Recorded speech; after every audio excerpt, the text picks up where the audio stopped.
Pria itu akan mandi dengan sebotol anggur jutaan dolar. Kemudian dia berbaring. Dia menaburkan lapisan garam di sekitarnya. Ini aneh, sepotong garam, seteguk anggur, hidup santai. Mengapa dia menjalani kehidupan yang begitu santai? Karena dia adalah manusia terakhir di bumi. Di tahun 2021, akibat mewabahnya virus, semua manusia akan mati. Hanya Jacob yang selamat. Jadi dia mengemudikan bus ke seluruh dunia. Dia tidak melihat siapapun. Saat dia lelah, Jacob akan tinggal di mansion sesuka hati. Setelah meneguk anggur, dia mendekorasi ulang rumahnya. Fosil dinosaurus museum ada di atas meja makan. Dindingnya penuh lukisan mahal, sepatu kuarsa, Cinderella dan barang antik juga. Di luar nalar, dia bahkan menggantung lukisan terkenal itu di toilet. Kehidupan seperti itu hanya bisa digambarkan dengan satu kata, susah diatur. Meski hidup sangat nyaman, akan tetapi Jacob tidak lupa berolahraga. Dia bermain bowling di halaman, tapi Jacob tidak menganggapnya menarik. Jadi dia menggunakan tangki ikan sebagai target lemparannya. Anjay. Tapi game-game ini masih bukan apa-apa. Jacob juga menggunakan mobil sebagai mainan. Didorong menuruni tanjakan, lalu mobil itu menabrak mobil lain. Hadeh, mending kasih mimin dah. Meski sangat senang, namun setiap malam Jacob tidak bisa tidur. Dia ingat orang yang dicintainya. Hidup tidak kaya, tapi sangat bahagia. Namun sekarang, Jacob selalu merasa kesepian. Dia melihat ke langit dan berteriak, "Mengapa Tuhan tidak memberiku wanita cantik? Meskipun aku sendirian, aku masih bisa melewatinya." Keesokan harinya, Jacob pergi ke supermarket. Dia mengambil semua DVD dan membawanya pulang. 5 bulan kemudian, rumah yang bersih itu berubah menjadi tempat pembuangan sampah. Semangat Jacob juga tidak normal. Melihat wanita tua di majalah itu, dia menjadi sedikit bersemangat. Jacob juga tidak tahan lagi dengan perasaan ini. Dia menulis kata-kata terakhirnya di atas batu besar. Lalu Jacob masuk ke dalam mobil, menginjak gas dan melaju ke depan, bersiap untuk bunuh diri. Namun saat hendak menabrak batu, Jacob menginjak rem. Ternyata dia melihat gumpalan asap membumbung di kejauhan. Ini membuktikan bahwa masih ada yang selamat lainnya. Jacob buru-buru pergi ke sana. Dia benar, tempat ini memiliki jejak manusia. Tiba-tiba, Jacob semakin terkejut saat melihat bra. Dia menurunkannya dan menciumnya, lalu pingsan karena bahagia. Jacob tertarik pada manekin. Tubuh itu membuatnya gelisah.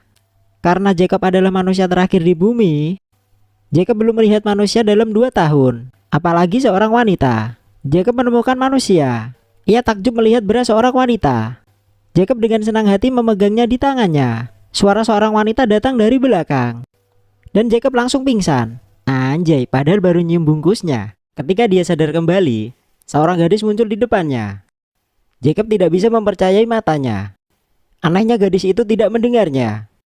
Dia memberi Jacob CPR. Perasaan mimin gak enak nih. Tepat ketika Jacob sadar, ternyata itu hanya mimpi Jacob. Carol meminta Jacob melepas bajunya. Dia segera mengikuti. Carol sangat marah.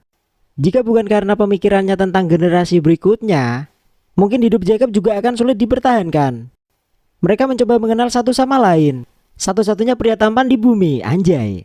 Dan orang paling cantik di bumi. Kemudian mereka kembali ke kota. Di tengah jalan, Carol terus-menerus mengganggu Jacob. Saat berhenti di lampu merah, dia juga menyuruhnya berhenti secara legal.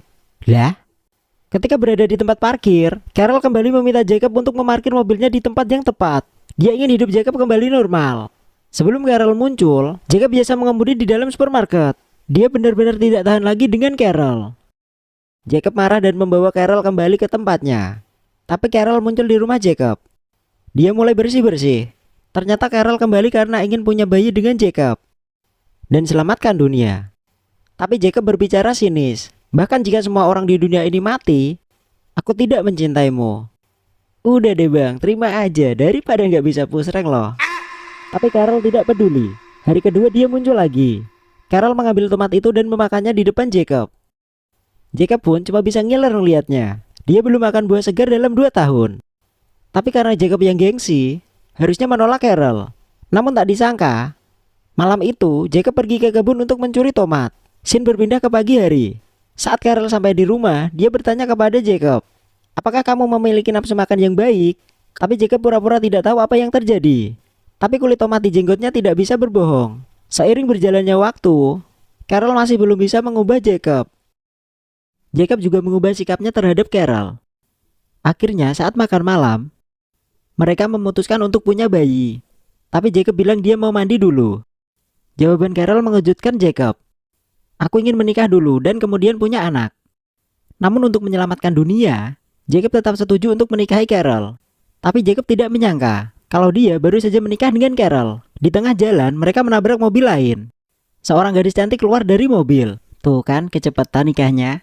Karena di bumi hanya mereka yang tersisa. Untuk mengembangkan generasi penerus, Jacob harus setuju untuk menikah dengan bibi tua itu. Tapi ketika dua orang baru saja menikah, Jacob bertemu dengan seorang gadis cantik lagi. Jacob senang sekaligus sedih. Tapi Jacob kagum melihat betapa miripnya Melissa dengannya. Jacob bahkan lebih bertekad, dia ingin mendapatkan Melissa. Setelah Melissa muncul, Jacob menjadi lebih rapi. Dia juga mencukur janggutnya, berubah menjadi sangat tampan. Tapi kedua wanita itu menemukan dagunya sangat kotor. Itu membuat Jacob menjadi sangat malu. Scene berpindah malamnya. Saat makan malam, Jacob dan Melissa berbicara dengan gembira. Mereka sama sekali tidak peduli dengan Carol.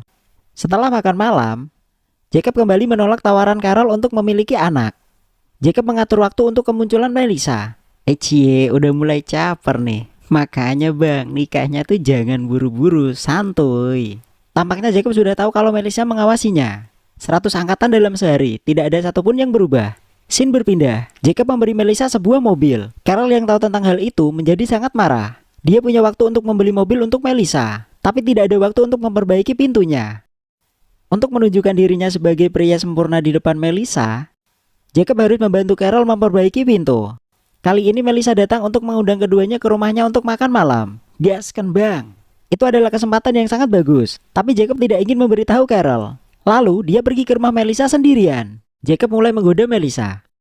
Melissa yang mabuk juga mulai curhat pada Jacob. Dia bilang dia sangat kesepian. Dan dia merindukan pelukan seorang pria. Jacob melihat kesempatannya telah tiba. Dia menyuruh Melissa menunggu beberapa menit. Setelah itu, Jacob berlari pulang untuk mencari Carol. Untuk mengucapkan selamat tinggal padanya. Tapi begitu sampai di rumah, Jacob melihat karangan bunga yang dibuat Carol. Ya kasihan cok. Bukan hanya itu, termasuk foto pernikahan mereka yang digambar dengan tangan. Itu benar, bahkan jika hanya ada mereka yang tersisa di dunia. Dan Jacob masih ragu-ragu, namun soal pernikahan, ia tetap tidak berani berbuat onar. Mungkin itu tanggung jawab manusia. Tanpa bagian tanggung jawab ini, manusia tidak akan berbeda dengan binatang. Sungguh akhir film yang membagongkan.